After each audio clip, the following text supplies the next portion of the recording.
Depuis ce vendredi 10 février 2023, Pierre Palmade fait les choux gras de la presse française pour une bien triste raison. En effet, alors qu'il se trouvait au volant de sa Peugeot 3008, l'humoriste s'est retrouvé impliqué dans un terrible accident de la route.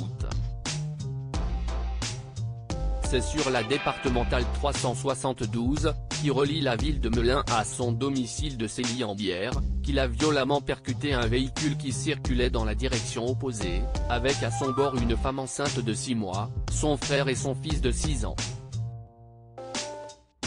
Une troisième voiture est ensuite venue s'encastrer dans l'un des deux véhicules déjà accidentés.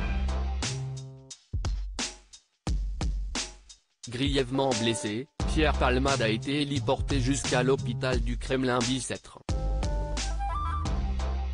Si, comme l'a indiqué sa famille à l'AFP, ses jours ne sont plus en danger, la femme qui conduisait la voiture qui l'a percuté a perdu son bébé, tandis que l'état de santé du conducteur et du fils de 6 ans reste encore préoccupant. Pierre Palmade @Dr Pierre Palmade testé positif à la cocaïne. Les résultats de l'analyse toxicologique ont révélé que Pierre Palmade était sous l'emprise de cocaïne au moment des faits. Le parquet de Melun a ainsi ouvert une enquête pour homicide et blessures involontaires ayant entraîné une incapacité totale de travail supérieure à 3 mois, par conducteur sous l'emprise de produits stupéfiants. Au cours des premières investigations, des témoins ont indiqué aux enquêteurs avoir vu 2 individus sortir précipitamment de la voiture de Pierre Palmade pour prendre la fuite. Ces 2 derniers, qui risquent d'être inculpés pour non-assistance à personne en danger, sont activement recherchés par la police. Ce dimanche 12 février, une perquisition a eu lieu au domicile de l'humoriste de 54 ans. Comme l'a révélé Le Parisien, le téléphone portable de Pierre Palmade a mystérieusement disparu et les policiers ont dû se contenter de saisir du matériel d'injection. Un artiste torturé, Pierre Palmade ne l'a jamais caché, il a connu de longs problèmes d'addiction à la drogue par le passé. Ce qui a quelque peu entaché sa carrière, comme l'a révélé Jean-Luc Moreau, qui a travaillé avec l'artiste sur la pièce de théâtre Si c'était à refaire.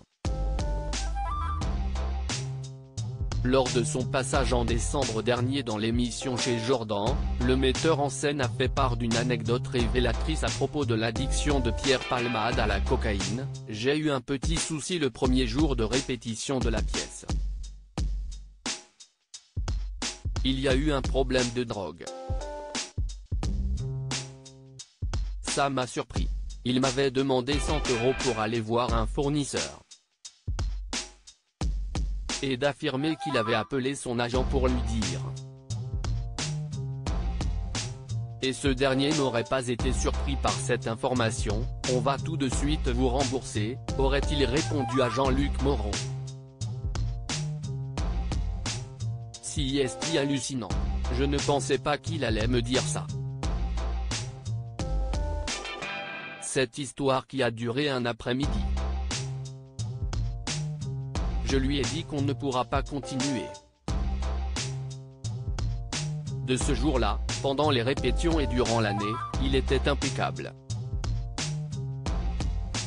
A néanmoins assuré l'ancien juré de l'émission On ne demande qu'à en rire. Une séquence qui avait été coupée au montage avant sa diffusion sur C8 et que le site Jean-Marc Morandini